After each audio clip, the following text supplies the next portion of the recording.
गॅसच्या तुटवड्याबद्दल मी तुम्हाला 10 वेळा सांगितलं. आत्तापर्यंत आज तारीख जी आहे, आज 16 तारीख आहे, 12 तारखेपर्यंत कसलाही तुटवडा नव्हता. आज पहिला दिवस आहे, थोडा तुटवडा मला जाणवला. मात्र अजूनही अशी शक्यता कमी आहे, तुटवडा म्हणता येणार नाही आहे. कारण काय, आत्ता जे लोक बुक करतात आमच्याकडे सिलेंडर, ते घाबरून बुक करतात किंवा त्यांची KYC झाली नाही. ज्यांना प्रॉब्लेम काय झाला आहे की लोकांना गॅस बुकिंग करताना KYC केली पाहिजे, त्यांचा नंबर अँड्रॉइडमध्ये करून घेतलं पाहिजे आणि कम्प्युटरवरती नोंद व्हायला पाहिजे. ते केलं नसल्यामुळं आता हा गोंधळ झाला आहे. आणि त्यांच्या घरी कोणी वारलं होतं किंवा कोणी त्यांच्या नावावर गॅस कनेक्शन झालं नाही, त्यामुळे त्याचा मोबाईल नंबर ह्या गोष्टीसाठी लोक आता इथे येतात, कारण त्याचा सिलेंडर बुक होत नाही म्हणून. आणि त्यांना बुकिंग व्हायला आता बघा 8 ते 9 हजार लोकांनी बुकिंग केलं आहे. मग ते कसे बुकिंग केलं आहे, मग ते बरोबर बुकिंग केलं की नाही. मग तुम्हाला बुकिंग का होत नाही, तर तुमचं प्रॉब्लेम काय की तुम्हाला आम्ही 2000 वेळा फोन केला की तुम्ही या, तुमचा नंबर KYC करून घ्या, KYC केल्यानंतर तुमचा फायदा होईल. आता तुम्हाला अडचण आली की तुम्ही या लागलं, तेव्हा आमची अडचण काही नाही, गर्दी एकदम वाढली, मग आमचा नाईलाज झालाय. त्याला लोक शॉर्टेज समजून बसले. हे शॉर्टेज बिटेज काही नाही आहे. शॉर्टेज कधी असतं माहिती का, एखाद्या कस्टमरला सिलेंडर वेळेवर दिलं नाही, 10 दिवस गेले, 25 दिवस गेले, तर आज आम्ही 30 का 34 सिलेंडर द्यायला लागलोय. काही प्रॉब्लेम नाही आहे. मला सांगा साहेब, ज्यांचे 2 टाक्या आहेत, म्हणजे एकाच कनेक्शनवर 2 टाक्या मिळतात, त्यांना किती दिवसाचा अवधी असतो टाकी द्यायला? 21 दिवस होता, आता 25 दिवस कंपनीने केले परवा अर्जंटली, आणि दुसरी टाकी 30 दिवसांनंतर. आणि आता जर नव्याने कनेक्शन घ्यायचं असेल तर ती प्रोसिजर चालू आहे का? आता सध्या तात्पुरतं बंद, कनेक्शन देणं बंद आहे. ते म्हणजे आम्ही हे व्यवस्थित सिलेंडर जोपर्यंत देऊ शकत नाही लोकांना, तेव्हा नवीन कनेक्शन देणार नाही आहे. आमचं जे सुरळीत होईपर्यंत, स्ट्रीमलाईन होईपर्यंत आम्ही कोणापासून कनेक्शन देणार नाही आहे. शहरामध्ये काय जुने कार्ड आहेत ते वारलेले आहेत, काय हे केलेले आहेत, ते KYC होणं गरजेचं आहे का? त्यांचं कसं काय? ते अत्यंत गरजेचं आहे, महत्वाचं आहे. तेच तर चालू आहे काम माझं. माझ्याकडे गर्दी तीच आहे सध्या.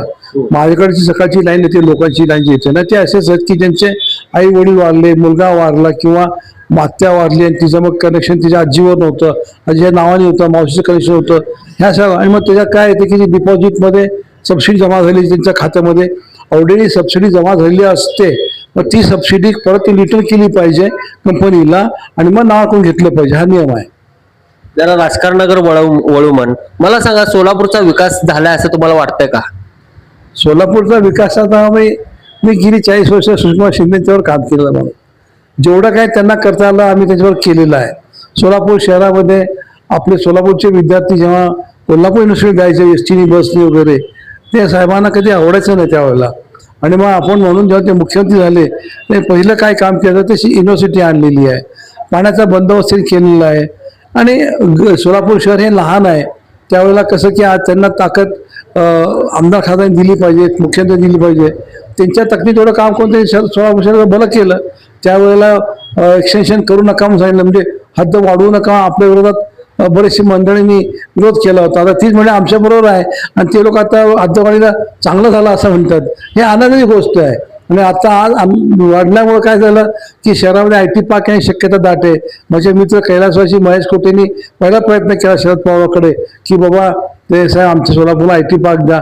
ती जागा पण द्यायला सुरू केली होती. आता लोक म्हणतात की आम्ही IT पार्कच्या बाबतीत विचार केला. अरे मला तुम्हाला काय, महेश कोठे हा एक पहिला असा काय करत होता ज्यांनी IT पार्कसाठी बॉम्ब केले आणि त्यांनी शरद पवार आणून भूमिपूजन पण केलं. मग ते बॅड लक त्यांचं की ते वारले, नाही तर आता असे वरच्या घरी आहेत बिचारे. मग तर त्यांच्या पुण्यस्मरण करणार की नाही तुम्ही, आणि येऊन जाऊन ते फक्त स्वतःची नावं घेता, हे पण चांगलं नाही. कारण की ज्यांनी केलं तर नाव घ्या तुम्ही की हा तुम्ही आता IT पार्कसाठी जागा बघताय, चांगली गोष्ट आहे, आनंद आहे. येऊ द्या IT पार्क, येऊ द्या. तुमच्यावर एअरपोर्ट चालू झाला, आमच्यावर एअरपोर्ट फक्त चालू व्हायचं शिल्लक होतं, ते तुमच्यावर चांगली गोष्ट आहे. मला सांगा, युजर चार्जेस आपल्या सोलापूर शहरातल्या लोकांकडनं घेत आहेत अजून बी. ही योजना म्हणजे 12 वर्ष झालं तेव्हा होती, आताही वसूल करून घेतेत. युजर चार्जेस बंद व्हावं, बंद करावं असं तुम्हाला वाटतंय? निश्चित वाटतंय. लोकांना भुर्दंड बसता कामा नये. आपण दुसऱ्या पद्धतीने कुठं तरी ती व्यवस्था केली पाहिजे. आता मला सांगा की तुम्हाला मी खरं काय सांगू तुम्हाला की तुम्ही सरकार म्हणतं की ही स्कीम दिली, ती स्कीम दिली, आणि तिकडे टॅक्स वाढवून पैसे घेता. होत नाही का हो? कुठले टॅक्स वाढतो माहिती नाही का? मोठमोठे टॅक्स वाढवायचे. तुम्ही इन्कम टॅक्सला तर दान करून टाकले सध्या तरी. मला सांगा साहेब, युजेस चार्जेस हे आता जनरल आपल्या बोर्डामध्ये पालिका आयुक्तांनी स्टँडिंग कडे 1385 कोटीचं बजेट सादर केलं आहे. मान्य. आता शासनाची स्थिती आहे आणि आयुक्तांनी गेली 8 वर्ष आपल्या महापालिकेचा कारभार बघून त्याप्रमाणे ते सदस्य केलं असं मला वाटतंय. ते साहेब, त्यामध्ये आपले युजर चार्जेस नसायला पाहिजे. नसायला पाहिजे असं बरोबर आहे.